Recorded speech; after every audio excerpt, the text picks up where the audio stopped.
राधे कृष्ण राधे कृष्ण। ओडिश डामर देश के राजा, वंग देश के अधिपति वीरधनवा तथा असम के नरेश पुंड्र पर यादव सेना की विजय। श्री नारद जी कहते हैं, राजन, दिग्विजय के बहाने भूभार हरण करने वाले साक्षात भगवान प्रद्युम्न अंग देश को गए। अंग देश का स्वामी केवल अंतपुर का अधिपति होकर वन में विहार करता था। वहां यादवों ने उसे जा पकड़ा। तब उसने महात्मा प्रद्युम्न को पर्याप्त भेंट दी। ओडिश डामर अर्थात उड़ीसा देश के राजा महाबली बृहद्वाहु ने प्रद्युम्न को भेंट नहीं दी। वह अपने बल के अभिमान से मत रहता था।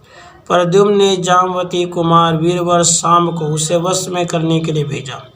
शाम सूर्य तुल तेजस्वी रथ पे आरूढ़ हो धनुष हाथ में ले अकेले ही गए।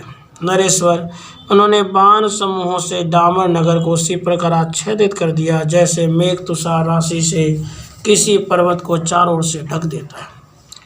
इस प्रकार धर्षित एवं पराजित होकर डामर आधीश ने तत्काल हाथ जोड़ लिया और महात्मा प्रद्युम्न को नमस्कार करके भेंट अर्पित की। उसके बाद वंग देश के अधिपति मदमत एवं वीर राजा वीरधनवा एक अक्षौहिणी सेना के साथ युद्ध के लिए यादव सेना के सम्मुख आए।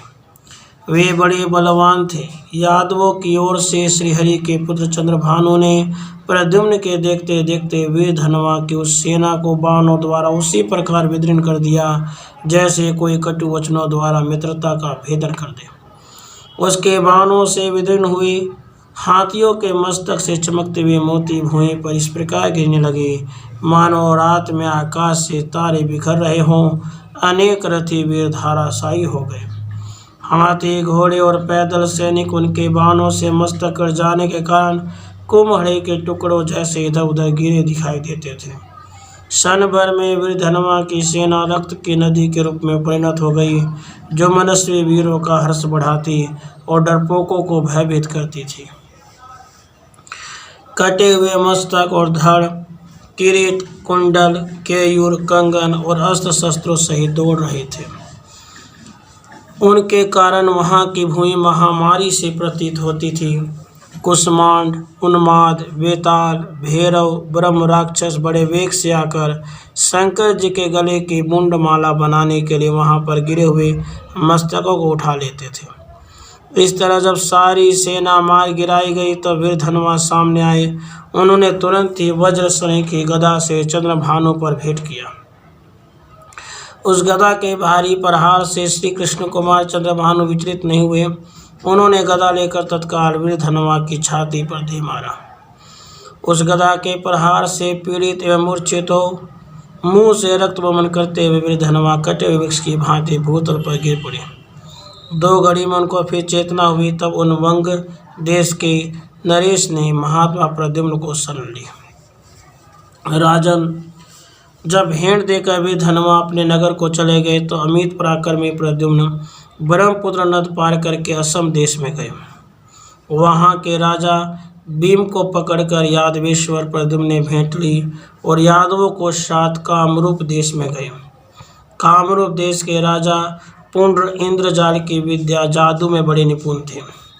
वे अपनी सेना के साथ प्रद्युम्न के सामने युद्ध के लिए निकले। उस समय अस्मियों और यादवों में घोर युद्ध हुआ। बाण, कुठार, परीग, शूल, खड्ग, रिष्टि तथा शक्तियों से प्रहार किया गया। मैथिलेश्वर, उसके बाद राजा पुंड्र ने पिशाच, नाग और राक्षसों की माया प्रकट की। फिर तो सब और गुहिया, गंधर्व तथा कच्चे मांस चबाने वाले पिशाच रणभूमि में दौड़ने तथा बारंबार कोटि कोटि अंगारों की वृष्टि करने लगे। एक ही क्षण में यादवों की सेना पर मुंह से विष वमन करते और फुंकारते हुए सर्प टूट पड़े।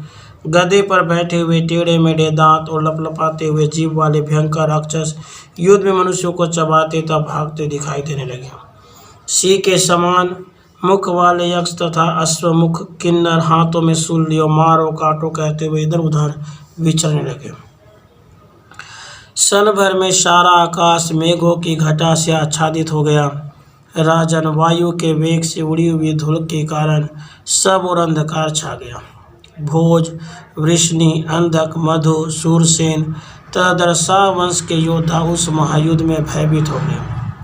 यदुश्रेष्ठ वीरों ने अपने अस्त्र शस्त्र नीचे डाल दिए। मैथिल तब इस भय के निवारण का उपाय जानने वाले श्री कृष्ण कुमार प्रद्युम्न ने पिता के दिए हुए धनुष को हाथ में लेकर बाणों द्वारा सात्विक महाविद्या का प्रयोग किया। फिर जैसे सूर्य अपने किरणों से कुहासे तथा बादलों को छिन्न भिन्न कर डालते हैं, उसी प्रकार प्रद्युम्न ने बाणों द्वारा पिशाचों, नागों, यक्षों, राक्षसों तथा गंधर्वों की घने अंधकार को नष्ट कर दिया।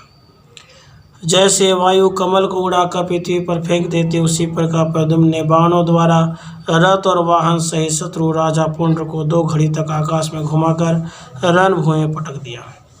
राजा के मूर्छा दूर होने पर वे पराजित हो प्रद्युम्न की शरण में गए और तत्काल भेंट के रूप में 1 लाख घोड़े और 10,000 हाथी देकर उन्होंने श्री कृष्ण कुमार को प्रणाम किया।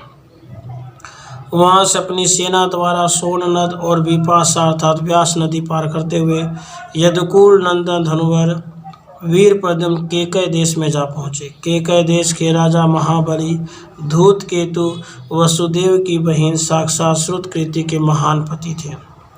उन्होंने यादवों सहित प्रद्युम्न का बड़े भक्ति भाव से पूजन किया।